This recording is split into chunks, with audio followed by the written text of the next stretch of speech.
there everyone, Chipmunk here, welcome back to the channel. Today we have, well, you probably guessed through the thumbnail and or the title, but we have another in my continuing series from book to film. Today I've decided to attack an old childhood favorite of mine, well, the film anyway. I had never read the book, so I figured that was a good way to go about it. Let's go through the book first. The book and the film are The Natural, or Is the Natural? Is the Natural and Is the Natural? The book by Bernard Malamud, and then the movie by Barry Levinson. First and foremost, the novel, The Natural, by Bernard Malamud. Published in 1952, and my edition comes in at 231 pages. I say my edition, I got it from the library. This is the first and original tale of aging baseball would-be star Roy Hobbs. Again, it was published in 1952, and I don't believe there's an actual time setting to the proceedings. It's just sometime prior to 1952, which definitely gives an old-fashioned tinge to the story. Well, anyway, nowadays, giving an old-fashioned tinge to the story. Like many novels of the time, this wasn't subject to quite the censorship that movies and TV at the time had, so that makes it a little more modern nowadays. Now, I will say right off the bat that this is a great story. And given that it's such a good story, it is natural, what a rule, to wonder why it wasn't adapted before the film version in 1984. Well, as good as it is, this story is a giant bummer. That is to say, there are aspects of the book that are definitely not upbeat, and the ending is not a happy one. In the book, Roy Hobbs he's not really well described in physical attributes, but it's safe to say that he is not a looker. He is all about baseball. And this also makes him a narrative vehicle to show that passion. Like, as a straight dude and a baseball would-be star, if he had women flocking to him and he was all about that as well, his passions would be more split, and we wouldn't see that necessary focus. So, we start out with Roy just easing out of high school age. His childhood, he was brought up by a wastrel dad who kind of moved them around the country, with Roy largely having to fend for himself. As the story begins, he has been picked out by a scout and is heading to Chicago for a Cubs tryout. However, on the way he has a run-in with the Babe Ruth stand-in, the Whammer, and ends up showing up the baseball star in a brief contest of baseball skill. However, there's also a run-in on the same journey with Harriet, a lady obsessive stalker of sports heroes, and the journey, instead of baseball stardom, perhaps, ends with him having a bullet in his gut and an end to his baseball dreams. Or is it? So for many years after this incident, Hobbs kind of bums around, hopping from job to job, picking up an eclectic skill set, but just nothing ever really sticks, and the need for baseball just gnaws at him. So after so many years, he gets another shot. He gets a tryout with the New York Knights, pretty much the worst team in the professional leagues of baseball. Here we have several antagonists, including the team's owner, the judge, who deems it more financially solvent, or whatever the word is, to have a losing team and gladly doles out bribes to players to throw games. There's also fellow player Bump Bailey, who is a bullish frat boy type who loves really mean practical jokes. I mean, honestly, in my opinion, are there any other kind?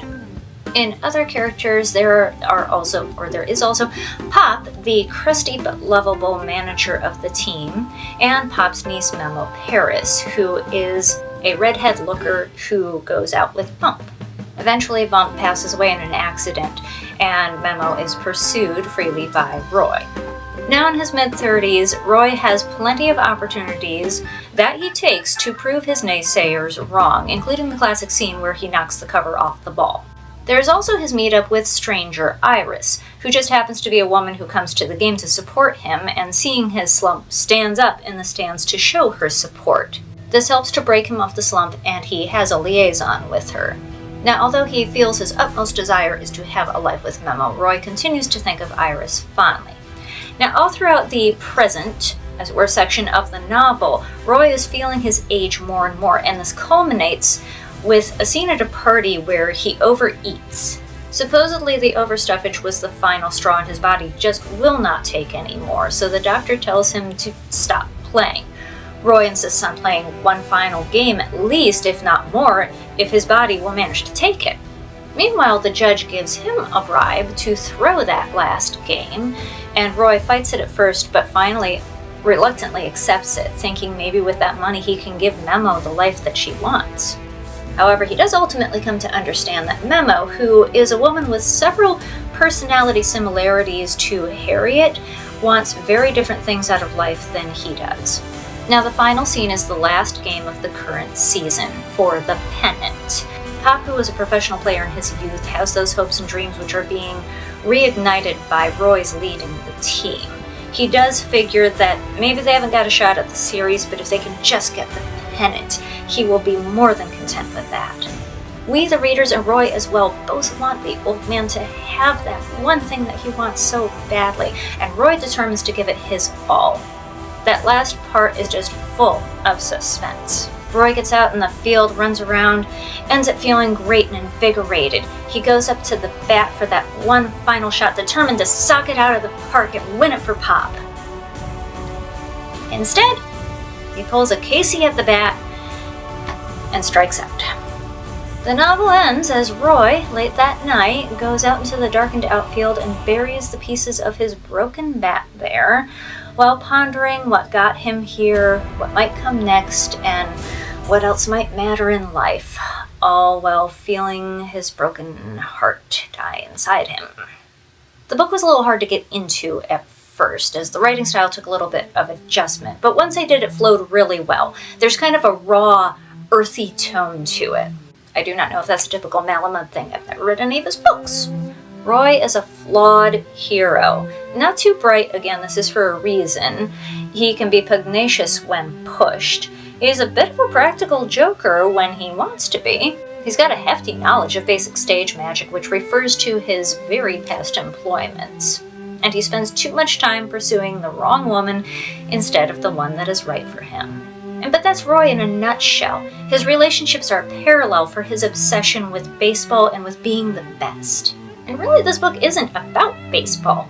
It's about obsession. Like, Harriet is the obvious obsessive, and Memo is a paler copy of some of her tendencies, but Memo's obsession is with money and the security that it could potentially bring her. Iris isn't obsessive necessarily, and she represents an escape route to Roy if he can find his way clear to taking it. So the novel explores the various myths that we make out of our lives, and Roy represents the single-minded pursuit of the idea that we are meant for something. And what if that one thing doesn't work out for us? So the novel's much deeper than you'd think it is, especially if you're only familiar with the film, and the ending is just heartbreaking and frustrating. But it makes you think. And the more you think about it, the more you think about what it all means, which is really deep, and if nothing else, makes for a half-decent YouTube essay. So thanks, I guess, Bernard Malamud. Here was holding up a picture when I've got the movie, I own it. The Natural, directed by Barry Levinson. Starring Robert Redford and Glenn Close, 2 hours and 17 minutes. Again, I have grown up with this film as a disclaimer, so nostalgia may color some of my views. It is an excellent film, also kind of talky, but again, I grew up with it, and talky films aren't necessarily made for kids.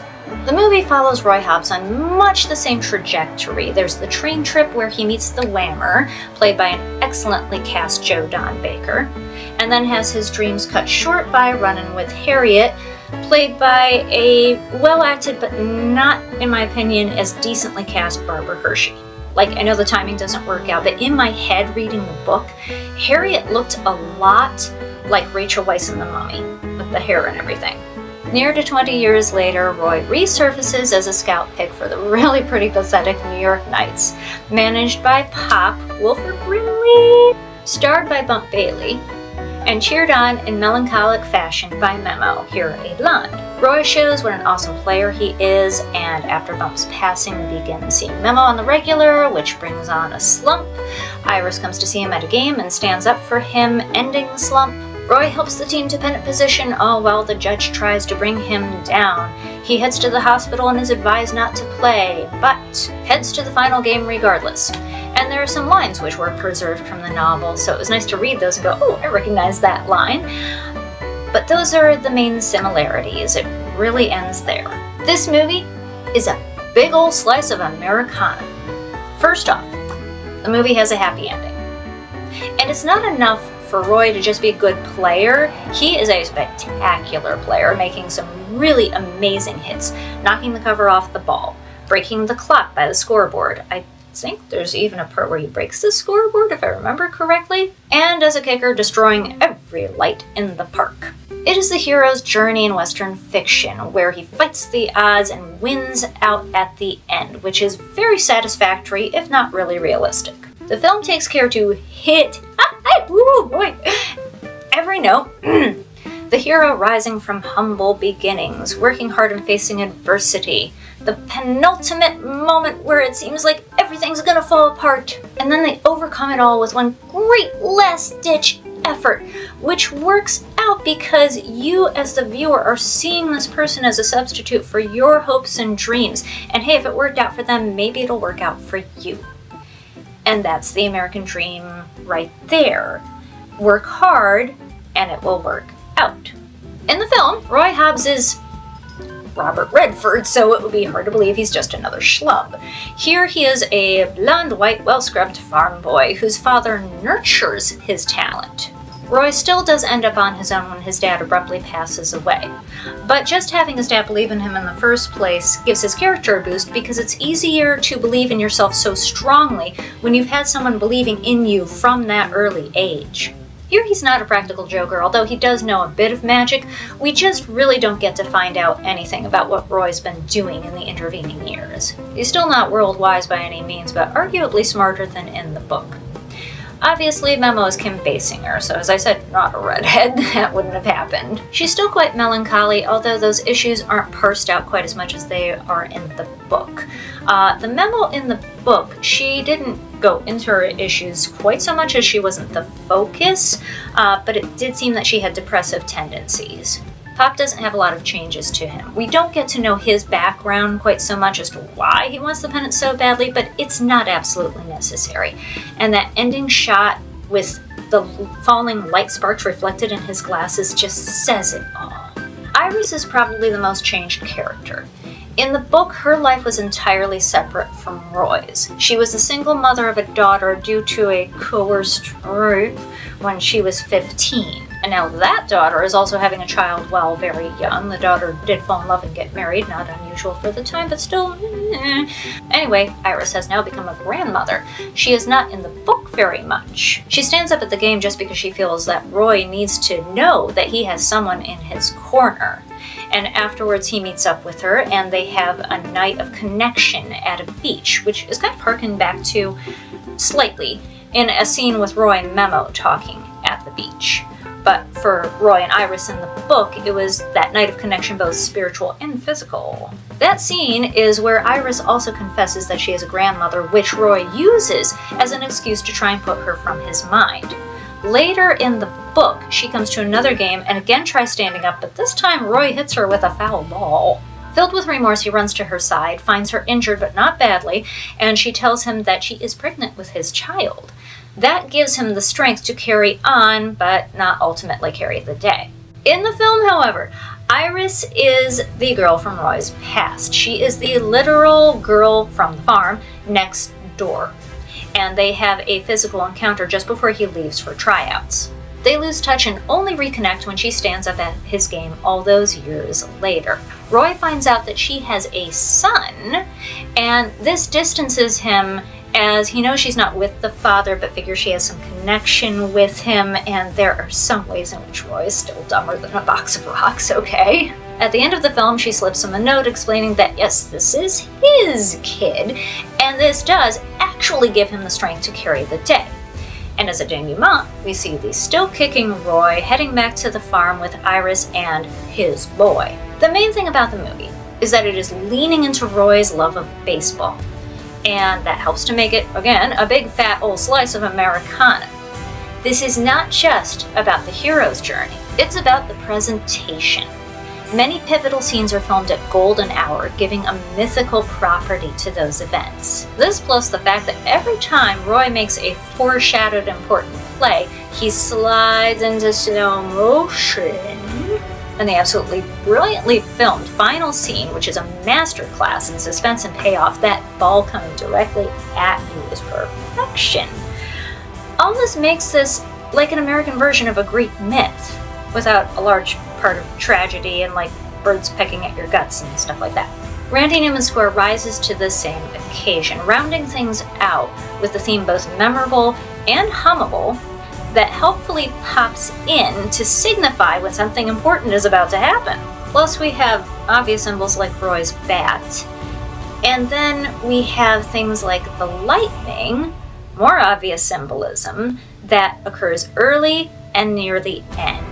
It bookends the story, and again, it's really, really obvious, but this whole story is such a mythical tale that you don't care as much as if it were used elsewhere with more precision and care. So basically, I have talked a lot here, but there's been a lot to unpack.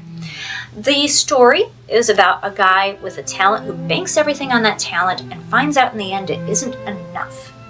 And then we have the movie version that says, screw it, we want this guy to win, so he's gonna win. So much to be said for both approaches that I recommend you experience them like I did, just one after the other, and then see the differences, the similarities, and how they play off against each other. And also, of course, RIP not only to Redford, but also now to Robert Duvall, who portrayed reporter Max Mercy, who is a man at odds with, but also very much like Roy himself, in his steadfast dedication to his craft. So yes, go experience both these properties if you haven't, and let me know your thoughts, please. And if you have seen and read them both, then let me know your thoughts as well. It's been another week, hasn't it? Next week will be another week, and we'll see you then. Yes, take care of yourselves and each other, and yes, I'm pulling for you very much. Next week, see you then. Bye now.